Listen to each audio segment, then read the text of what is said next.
नमस्कार, आप देख रहे हैं फैक्ट न्यूज लाइव। मैं हूं आपके साथ घनश्याम कौशिक। सबसे पहले बात करते हैं मोदी सरकार के बड़े घोटाले की। भ्रष्टाचार को लेकर कथित जीरो टॉलरेंस रखने वाली मोदी सरकार का स्वास्थ्य मंत्रालय, जिसने एम्स में हुए 7,000 करोड़ रुपए के घोटाले को दबा दिया। हैरानी की बात यह है कि खुद प्रधानमंत्री कार्यालय ने ऐसा करने में अपने मंत्रालय की मदद की। एम्स में हुए इस 7,000 करोड़ रुपए के घोटाले को सिलसिलेवार तरीके से समझने के लिए ये रिपोर्ट देखिए। एम्स में 7,000 करोड़ के घोटाले को अंजाम दिया जाता है और इसके आरोप लगते हैं एम्स के डिप्टी डायरेक्टर विनीत चौधरी पर। एम्स के chief vigilance officer Sanjeev Chaturvedi ने इस घोटाले का पर्दाफाश किया और जांच शुरू कर दी। इस घोटाले की कहानी शुरू होती है एम्स के इस परिसर से, जहां एम्स के इंफ्रास्ट्रक्चर और डेवलपमेंट के नाम पर 7,000 करोड़ रुपए का घोटाला अंजाम दिया जाता है। एम्स के प्रशासनिक विभाग में डिप्टी डायरेक्टर के पद पर बैठे विनीत चौधरी पर इस घोटाले के सीधे आरोप लगते हैं।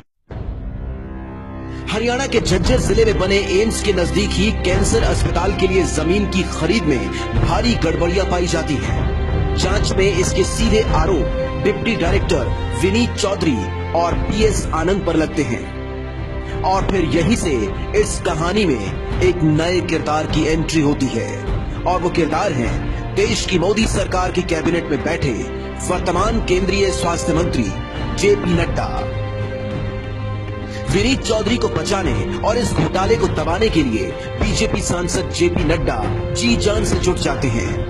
इस घोटाले की जांच कर रहे एम्स के chief vigilance officer Sanjeev Chaturvedi को एम्स से बाहर निकालने और इस घोटाले की जांच से अलग करने के लिए जेपी नड्डा लगातार अलग अलग स्तर पर चिट्ठियां भेजना शुरू करते हैं।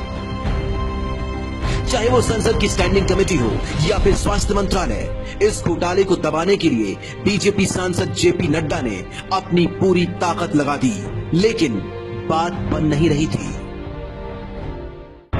एम्स घोटाले की इस पूरी कहानी का अगला पड़ाव था स्वास्थ्य मंत्रालय। जब जेपी नड्डा की गुजारिश को उस वक्त के स्वास्थ्य मंत्री डॉक्टर हर्षवर्धन ने मानने से इनकार कर दिया, तो पूरा मामला पहुंचा मोदी दरबार में। और फिर प्रधानमंत्री नरेंद्र मोदी ने डॉक्टर हर्षवर्धन को मंत्री पद से हटाकर इस स्वास्थ्य मंत्रालय की कमान जेपी नड्डा को ही सौंप दी। और फिर शुरू हुआ एम्स घोटाले को रफा दफा करने का खेल।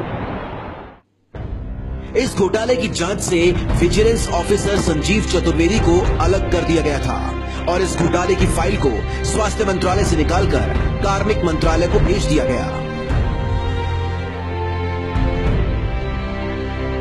अब सवाल यह था कि कार्मिक मंत्रालय इस मामले को लेकर करेगा क्या।